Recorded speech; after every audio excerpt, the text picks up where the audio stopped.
సినేస్లా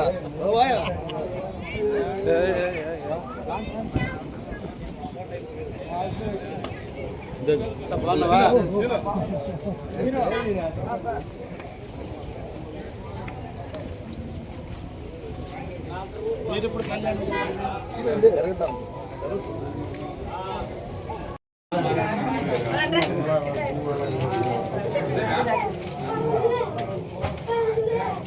side sir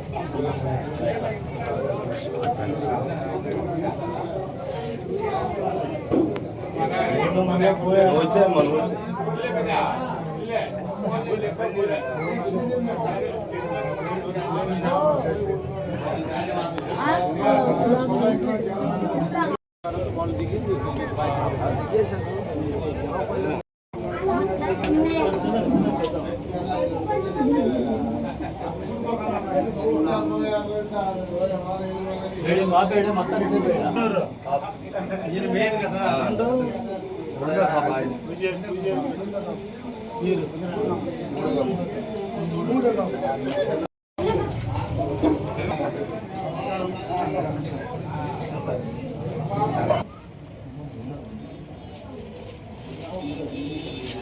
పటాలు ఉండే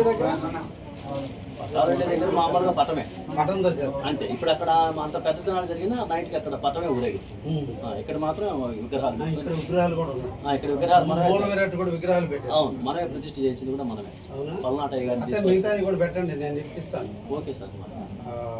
కొత్త బంగారు పాలెం తప్పకుండా సార్. చెప్తే నేను తిరుమలలో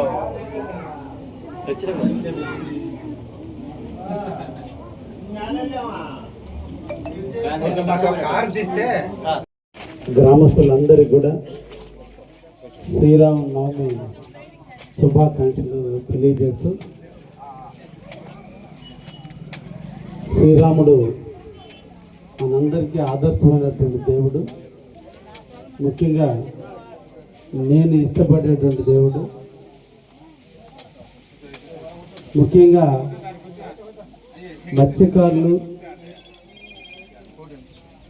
కల్మషం లేనటువంటి వ్యక్తులు, నిజాయితీకి మారుపేరైనటువంటి వ్యక్తులు. నేను చాలా గ్రామాలు చూస్తుంటా, ఒక మత్స్యకారి గ్రామాల్లో ముందు రామాలయం కట్టే మిగతా గుళ్ళు కడతారు. అంటే రాముడు తండ్రి మాట జవదాటిన వాడు రాముడు. అన్నదమ్ముల మీద ప్రేమానురాగాలు పెంచుకున్నవాడు రాముడు.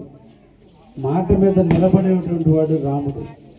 అటువంటి రాముడు యొక్క లక్షణాలు మనందరం నేర్చుకోవాలని ప్రతి ఒక్క మత్స్యకార గ్రామంలో ముందు రామాలయాన్ని నిర్మించి తర్వాత గ్రామాన్ని కట్టి, ఇప్పుడు కూడా ప్రతి ఊర్లో కూడా రామాలయాల మీదనే ఎక్కువ ఫోకస్ పెట్టి గుళ్ళు కడుతున్నారు.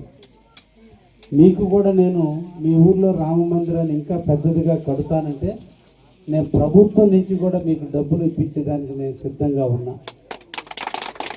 ₹1 పెట్టి కట్టాలంటే 25 లక్షలు గ్రామం పెట్టుకుంటే 75 లక్షలు ప్రభుత్వం దగ్గర నుంచి నేను మీకు ఇప్పిస్తాను. అదేవిధంగా విగ్రహాలు కావాలన్నా కూడా మనం తెచ్చుకుందాం. తప్పకుండా మన శ్రీరామనవమి రోజున మీరందరూ కూడా కళ్యాణం ఘనంగా జరుపుకోవాలని, అందరూ ఐక్యంగా ఉండాలని, మనందరికీ ఈ రాష్ట్ర ప్రభుత్వం అండగా ఉంటుందని, వారి చల్లని నీడలో మన ప్రాంతం అంతా అభివృద్ధి చెందుతుందని మనసారా కోరుకుంటూ, మీ అందరికీ కూడా శ్రీరామనవమి శుభాకాంక్షలు. నెక్స్ట్ ఇయర్ మీ ఊర్లో పెద్దది చేసేది వచ్చే సంవత్సరం మళ్ళా కళ్యాణానికి ఘనంగా చేద్దాం. నేను కూడా మళ్ళా వస్తానని కూడా మీ అందరికి కూడా తెలియజేస్తూ సెలవు తీసుకుంటున్నాను.